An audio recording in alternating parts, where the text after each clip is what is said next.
Contrary to popular belief, debuting under a decent mid to large-size company doesn't always guarantee mega stardom. Hi everyone and welcome back to Midnight Theories, and if you're new here, welcome to Midnight Theories. This is the story of Rainbow, a group that possessed a majority of the qualities of a successful and sustainable group, but failed to reignite the attention or connect with the Korean public after their early peak. At the young age of 16, Jae-kyung participated in a music festival where she won second place. Before settling at DSP Media, Jae-kyung was a former trainee at JYP Entertainment in 2005. She trained for 4 years, and in that short period, she became a hot commodity that big companies tried to poach her from DSP. She even alluded that she was offered a position in Girls' Generation and in DSP's own girl group Kara.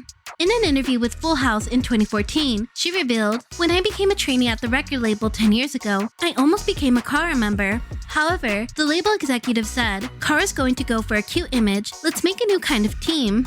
This is why I continued practicing. Because she didn't want to debut with the cutesy concept, she decided to pass on the opportunity, but was soon questioning if she made the right choice. When I was getting tired of it, the final push to recruit the Kara members came.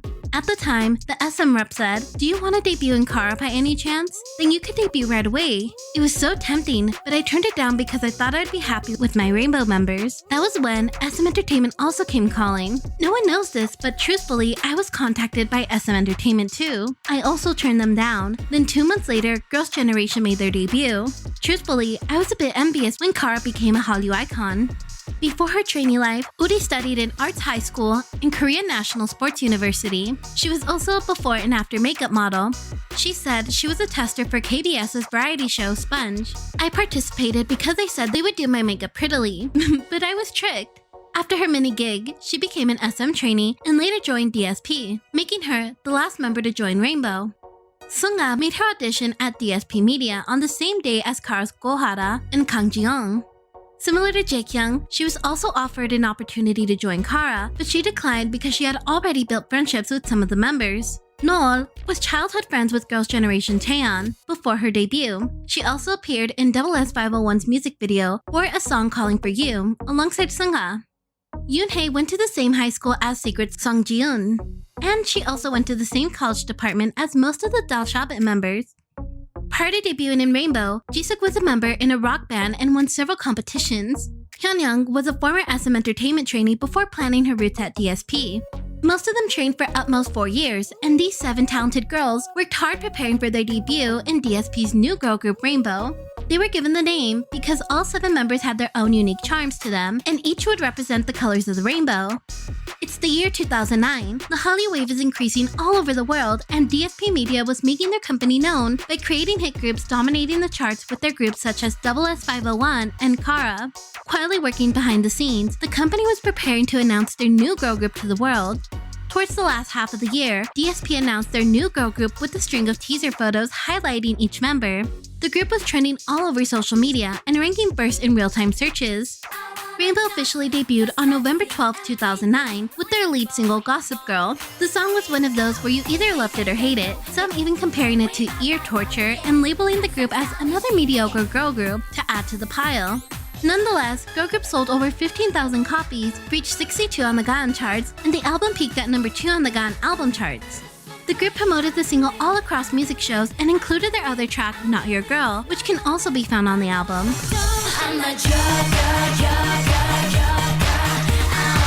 It was easy to forget that Rainbow was even under the company. Now let me tell you why. Being from a sizable company at the time like DSP doesn't always guarantee success, especially when you're overshadowed by your big-name label mates. Rainbow debuted in the midst of the girl group renaissance. This was the period in time where every existing company began pumping out girl groups to supply the demand and cash in big. Even new companies emerged trying to debut their own girl groups to get a cut. This meant Rainbow got lost in the ocean of dozens of other girl groups competing for the same categories and awards, and debuting what some thought to be a flop of a debut was not in their favor. On August 12, 2010, Rainbow made their first comeback with their hit A. A was produced by Sweet Tunes, who also produced the songs Rock You, Pretty Girl, Honey, Wanna, Mr., and Lupin for their label mate Karam, so it was not a surprise that Rainbow's A would also have a catchy song that aged like fine wine, just like the hits of their predecessors Kara left behind in their legacy. The music video was age restricted because a small portion of the choreography included the members to slightly lift up their tops as they sway their hips. This was known by the Korean netizens as the ab dance. The group promoted their comeback with the original choreography for a stage or two, but many netizens saw this to resemble closely to a striptease and were found as too. Broadcasting companies refused to let the girls continue promoting their single unless they changed the dance. Netizens left comments such as, "Why is it okay for boys to rip shirts off? Don't let male idols wear wife beaters as well then." They've been broadcasting this whole time, why change all of a sudden? But that's the reason I've been watching music programs lately. A representative from Rainbow's agency told Star News, recently, at the recommendation of a broadcaster, this choreography can no longer be performed on TV. We plan to correct the problematic choreography. DSP tried to maneuver around the restrictions, and Rainbow wrapped up Korean promotions without the ab dance. A was the first single to make it to the top 10 charts and accelerated the group's popularity. Rainbow followed A with their single Mock on October 20th, 2010.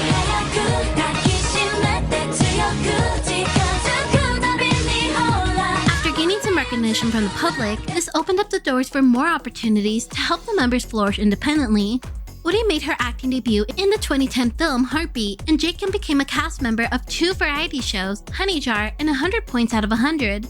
In early 2011, Rainbow participated in ISAC. The group did a full synchronized swimming performance of their song A, but it was cut down to 40 seconds when it was broadcasted on television. Netizens deemed the performance inappropriate because they thought their outfits were too revealing. I don't know if they expected them to perform in full bodysuits, but they looked just fine to me.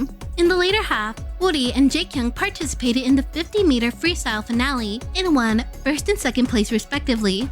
In April, Rainbow came back with their second mini-album, So Girls. To promote the album, the girls promoted their lead song, To Me. For this release, showed off their luxurious and sophisticated side, similar to A in their choreography. Uri, who majored in ballet, had a mini dance solo during the bridge. It was reported that the ballet choreography took inspiration from box office hit Black Swan. The group worked with Dashi Dance, a popular Japanese producer who produced and helped write To Me. He is also known for producing one of Big Bang's greatest hits, Haru Haru. He shared with Star News, Rainbow is a team with strong personalities, and they are very proficient in Japanese, so they can always talk without an interpreter, so communication and recording directions are almost no different from Japanese artists. The recording was so good that I was excited to see that the song was completed even better than I had originally envisioned. I hope it will be released in Japan soon. At the end of the year, Rainbow won Rookie of the Month award at Cyworld's Digital Music Awards. Rainbow would release the repackaged version of their So Girls album on June 22, 2011, and promoting it with their song Sweet Dream. Sweet Dream peaked at number 8 on the singles chart, and the album sold over 12,000 copies. The same year, Rainbow won the Most Photogenic of the Year award. A was re-recorded in 2011 for their first Japanese single that they were able to promote the song with the original choreography, but was known as the belly dance by Japanese netizens. Mock was also remade in Japanese, making it their second Japanese release and had their own music video. Rainbow began topping the charts in Japan and had become decently more successful in the Japanese market, so from 2011 to 2013, DSP heavily focused on promoting the group in Japan rather than South Korea. But would this pivotal change fare well for the future? Honestly, it was too early to project their sustainability, but calculating the numbers, it looked like the obvious direction to follow. The girls remade a lot of their Korean title tracks into Japanese and even produced an exclusive DVD. Further cementing their presence in Japan, the girls held a performance in Tokyo's Ikebukuro district with a crowd of 2,000 fans and performed A. They also made their Japanese TV appearance on Tsukiri. After building a fan base in Japan, the group finally released their first original Japanese single, Gonna Gonna Go, in March of 2012 that was also included in their Over the Rainbow album. To commemorate the single, the group held a fan event in Tokyo and Osaka and promoted on programs such as TV Tokyo's Melodix and NTV's Happy Music. The single peaked at number 7 on the Oricon charts and sold short of 17,000 copies. Even though it was their first original song, it did not perform as well as their past 2 remakes in sales. It would also be the last time Rainbow promoted in Japan, thus closing that chapter and moving on. While DSP had Rainbow fully focused in Japan, the Korean fanbase felt neglected, but Rainbow did actually promote for a short time in Korea prior to their Gonna Gonna Go promotions. In 2012, many second-generation groups who debuted around the same time as Rainbow had already made a name for themselves in the industry, but for Rainbow, they still had a long way to catch up, especially when they were busy promoting overseas. To try and break the divide, on January 3, 2012, DSP announced Rainbow would be debuting their first subunit and subsequently posting the group's first teaser photos on their website and presenting Rainbow Pixie. DSP Media said, "Pixie will present a cute and fun stage from the members that were usually hard to see regularly on TV." Rainbow Pixie would include Jisuk, Hyunyoung, and Sunga. The trio released their first single Hoi Hoi on January 12, 2012. Pixie branded itself as Rainbow's overly cutesy side and slightly wacky. Their stage outfits would also represent this. Hoi Hoi would peak at 35 on the charts and serve as a bonus track for Rainbow's third Japanese single, Gonna Gonna Go. During Rainbow Pixie's promotion, Sunga found herself in the middle of a dating rumor with an average university student. The pair were seen together in public, shopping and grabbing a bite out to eat while displaying natural skinship. The relationship was brought to the public on Mnet's M Countdown when Sunga walked towards the crowd and warmly greeted a mysterious man, thought to be her boyfriend. Some of the Rainbow Pixie fans saw this interaction take place and left upset without sticking around to watch the groups perform. Soon it would be revealed that the date and relationship were fake and a part of Mnet's new program, Hidden Track Romance, where celebrities would go on scripted dates with normal civilians. Rainbow Pixie's promotion came to an end on February 12, 2012, and there was still no sign of the group collectively promoting anytime soon, especially when most of the members were busy doing individual activities. On April 20, 2012, reports of Hyunyoung undergoing surgery made headlines across all media platforms. Hyunyoung had overused her voice so much that she developed vocal cord polyps. The inactivity of the group in their home country took a toll not only on the fans, but also the members. There was not a healthy balance between their Korean and Japanese promotions. This held back the group significantly. On an episode of Go Show, Uri appeared as a guest and broke into tears as she bravely spoke about Rainbow's current position and inactivity. She expressed that the members feel the pressure of the company because they have debuted over 3 years ago and have yet to win first place on a music show. There are also monetary issues between the members and the company, so the members are embarrassingly forced to take public transportation even though they are celebrities. On the topic of their inactivity, Uri shares, "We haven't put out an album in over a year. The other Rainbow members have been practicing for a year. There are so many idols now that we have no place to stand." This was a heartbreaking scene and sad time for their fandom to see their idol break down and show their vulnerability with their fans in the world. But after every rainstorm appears a rainbow. Over a year since their complete comeback, DSP announced in late January that Rainbow were working hard preparing for a new album and began releasing some rather controversial teaser photos to pique the public interest. On February 13, 2013, Rainbow released their first studio album, Rainbow Syndrome, which would be separated into 2 parts. Part 1 of the album included 6 tracks and promoted on music shows with the title track Tell Me Tell Me, and held a showcase to re-engage with the Korean audience. 1년 8개월이라는 시간을 쉬었는데요. 그 시간이 상당히 저에게는 긴 시간처럼 느껴졌어요. 왜냐면 약간의 실업의 기분이랄까? 근데 이번에 다시 직장을 하는 느낌이라 정말 처음 데뷔하는 날의 그 기분, 그 떨림, 그 설레임이 지금 너무 막 긴장되고 있어요. Rainbow had left their mature and sophisticated image from their singles A and To Me and came back with an entirely new, bright and flirty Girl Next Door concept and released a chart-friendly single that could appeal to a bigger audience. Tell Me failed to elevate the group's status and deemed as one of Rainbow's forgettable singles to date. The track landed at 14 on the Gaon charts and 13 on the K-pop Hot 100 charts. In May, the group participated on a program called Korean Art Idol Competition, where several groups such as VIX, Dalshabet, B2B, and more competed against each other to win an endorsement deal with the beverage company. Jikyung won the competition out of 110 idols with her impressive art skills, which granted Rainbow their first official CF deal with Demi Soda. 춤을 춘다. 나는 아이돌이다. It's Demi style. On June 5th, 2013, Rainbow released part 2 of Rainbow Syndrome and promoted it with their song Sunshine. Sunshine could be one of the biggest summer hits of 2013, but it went unnoticed, especially when you're competing with the girl group with the title Queens of Summer. Sunshine did slightly better off the charts, peaking at 13 on the Gaon charts and 8 on the K-pop Hot 100s. Failing to receive a music show win or reach the same level of popularity they had before they left Japan, DSP went back to the drawing board and tried to figure out their next move. In the meantime, the girls continue to do individual activities in acting, modeling, and make appearances at events. Once DSP realized the cute concept wouldn't benefit either party, they revamped Rainbow's image with the new subunit known as Rainbow Black. Rainbow Black would include Jaekyung, Uri, Hyunyoung, and Sunga. In contrast, Rainbow Pixie's sweetly cute concept with the bold and sexy image. Rainbow's Jaekyung worked on the album being the art director and creating the unit's logo. When I wanted to relieve stress and take control of my feelings, I did calligraphy. As I was the art director for Rainbow Black, I put my calligraphy into the album. I even made the logo for Rainbow this time. If you hold the logo up this way, it becomes a drawing of a female figure. The subunit made controversial headlines with their teaser video of the unit seductively posing under a full body scan. The debut of their MV Cha-Cha was released on January 20th, 2014. Cha-Cha became the 4th most viewed K-pop music video globally, and the album peaked at number 3 on the Gaon charts. The music video and live performance were deemed too controversial for their dance move and outfits, so when it came to the music show performances, the group had to modify their outfits and tone down the risque choreography to fit the regulations. During the rest of the year, the Rainbow members continued to work on solo activities and projects. After testing the waters with the sexy concept Rainbow Black did, DSP prepared the young ladies to come back with the same mature and sophisticated sound and image that found them their success in their early years and toned up the sexiness just a bit. After a long wait since their hiatus, Rainbow finally came back with their album Innocent, promoting it with their track Black Swan on February 23, 2015. The song failed to reignite interest in the public, causing their music show promotions to terminate after 2 weeks. Another year passed before Rainbow would make news of a new comeback. To promote their new album, the group released a puzzle teaser on their official Facebook page. On February 15, 2016, Rainbow released their Prism album with their title track Woo. Before performing on stage, Rainbow held a mini ceremony to help them finally get a first win.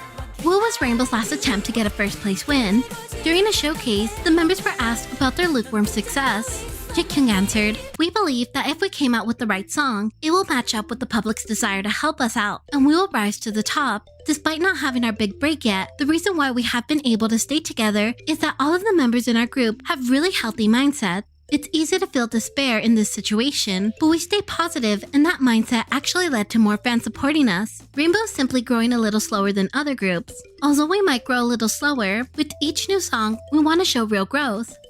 2016 was a sad year for girl group fans. Many groups had disbanded, such as Kara, 21, and 4 Minute, and Rainbow would be joining that lineup. Sadly, on October 27, 2016, news made headlines that Rainbow had officially disbanded and all the members' contracts would be ending by November.